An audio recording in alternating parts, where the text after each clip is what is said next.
My dear students, respected guardians, and seniors, this is the unique presentation by NTA. They are doing all the things at the time of counseling only. अभी क्या हो रहा है, आप देख रहे हैं कि सब कुछ काउंसलिंग के समय में ही हो रहा है. For the last 2 to 3 years, if you are regularly watching my videos regarding counselings or regarding any suggestions, you are able to synchronize all the things with reality. 2 साल पहले तो जो छोटा छोटा ड्रामा होता था, लास्ट ईयर ड्रामा थोड़ा बड़ा हुआ. Drama in the sense other लोग के लिए वो ड्रामा है, स्टूडेंट्स और गार्जियन के लिए तो ये एक ट्रबल है, स्टूडेंट के लिए कुछ तो कहूँगा कि एक पनिशमेंट भी है. मुझे समझ में नहीं आता कि एनटीए की तरफ से जो नीट एग्ज़ाम होता है वो इंडिया का एक प्रेस्टिजियस एग्ज़ाम है. इसमें ट्रांसपेरेंसी ठीक है मेंटेन होनी ही चाहिए, लेकिन इनके जितने भी शेड्यूल है उनके डेट्स भी मोर और लेस फिक्स्ड ही होने चाहिए. एक या 2 बार चेंज हो तो समझ में आता है, लेकिन बार बार चेंज करने का इसके पीछे कोई कारण नहीं है. अब अभी आप देखिए रिसेंट डेज में कितने सारे चेंज हो चुके. एनआरआई का नया नियम निकल गया. अरे एनआरआई का नियम अगर आपको कुछ थोड़ा सा नया बनाना था, आप इसको 2 महीना पहले बना करके अपने वेबसाइट में डाल देते. जो कुछ भी नोटिफिकेशन और सब कुछ आप कैंडिडेट से अगर मांगना चाहते हैं तो आप इमीडिएट इंप्लीमेंट कर देते हैं. अब कैंडिडेट को जी के मर के उन सब चीजों को पूरा करना पड़ता है, लेकिन कैंडिडेट की कहीं नहीं सुनी जाती है. अभी ये था कि पहले ऑल इंडिया की काउंसलिंग होगी, फिर स्टेट की काउंसलिंग होगी. कर्नाटका में तो देख ही रहे हैं, कर्नाटका की काउंसलिंग हो चुकी, रिजल्ट भी पब्लिश हो चुका. मोर और लेस क्या होगा, they will repeat their results और they will do some modifications so that they can match the all India schedule. All India schedule भी आप देखिए, it's the beginning of merely first counselings and they are changing their dates. अभी ही 2 बार नया नया announcement हो चुका है. अभी mop up round, stray round और स्पेशल स्ट्रे राउंड तक आते आते देखिएगा कि कितना मॉडिफिकेशन होता है.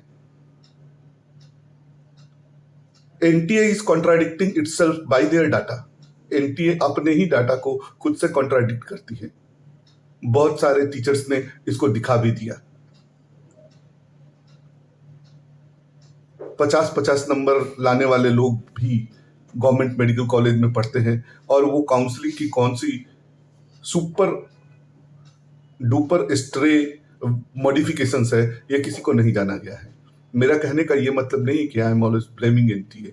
मेरा कहने का मतलब है it is a very prestigious exam and it affects every student who wants to be a doctor or who wants to take their admission in any field like MBBS, BDS, BAMS, BHMS, BSc nursing.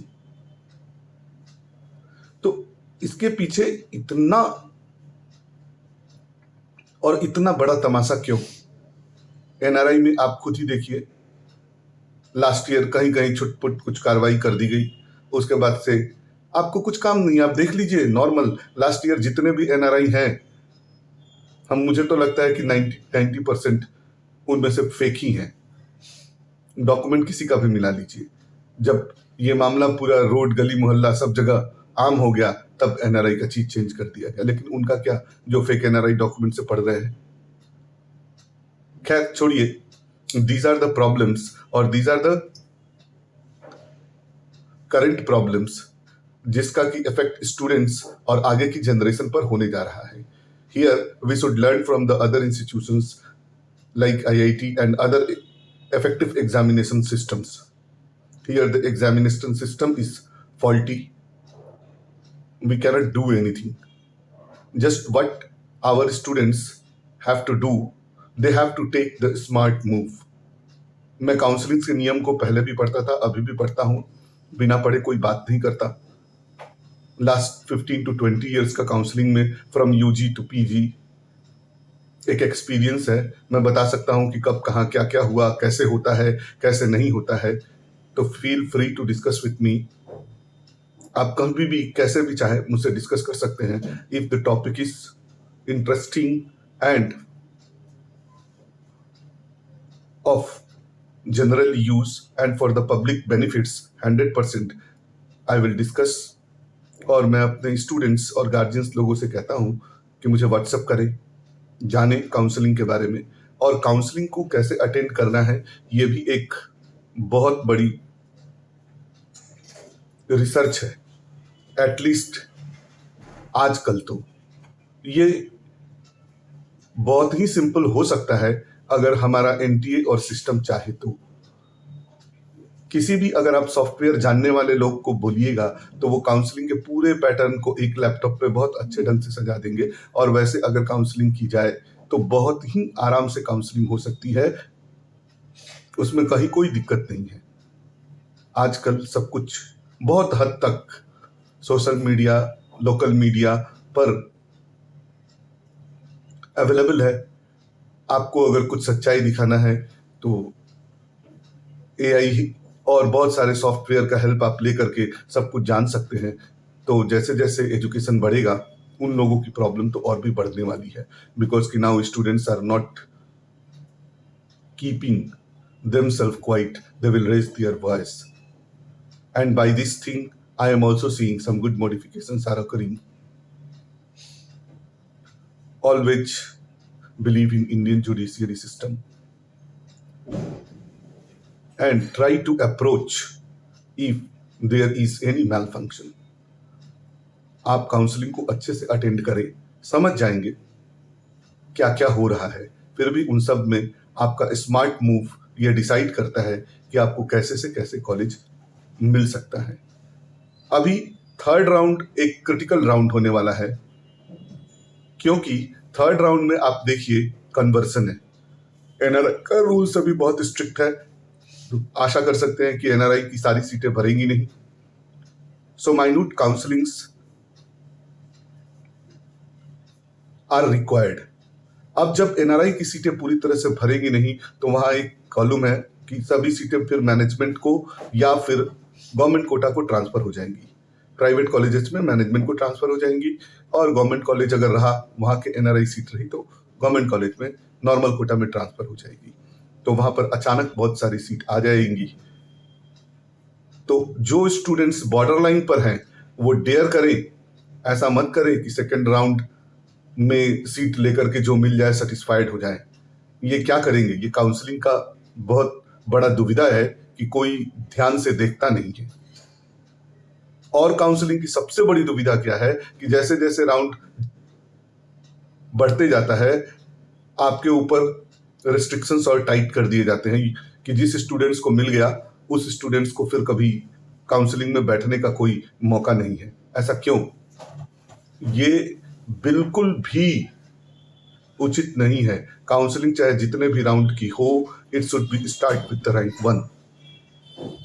अब मेरी बातें बार बार आप सुन रहे हैं, सुनिए और ध्यान दीजिए और आप डिस्कशन करिए। सपोज एक लड़के का रैंक है 40,000 और अब डर से इसको गवर्नमेंट मिला नहीं और वो प्राइवेट को पे कर सकता है, तो डर से थर्ड राउंड में इसने सीट ले ली।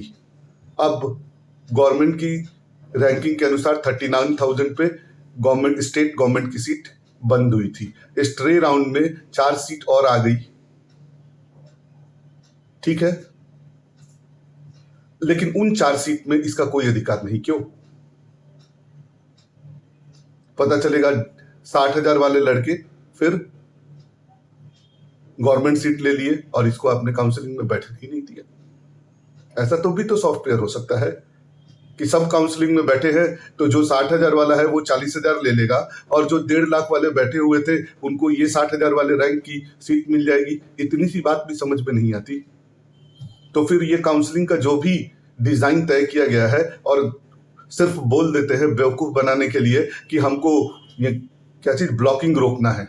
अरे ब्लॉकिंग हो ही कैसे सकता है जब सब कुछ सॉफ्टवेयर इतना अच्छा है और सब कुछ एक लैपटॉप पर दिखाई दे देगा। कैसे हो सकता है? तो ये भी काउंसलिंग का बहुत बड़ा डिमेरिट है कि जैसे जैसे काउंसलिंग आएगी आपके ऊपर नया नया रूल लगा दिया जाएगा। वो सब कुछ भी नहीं है।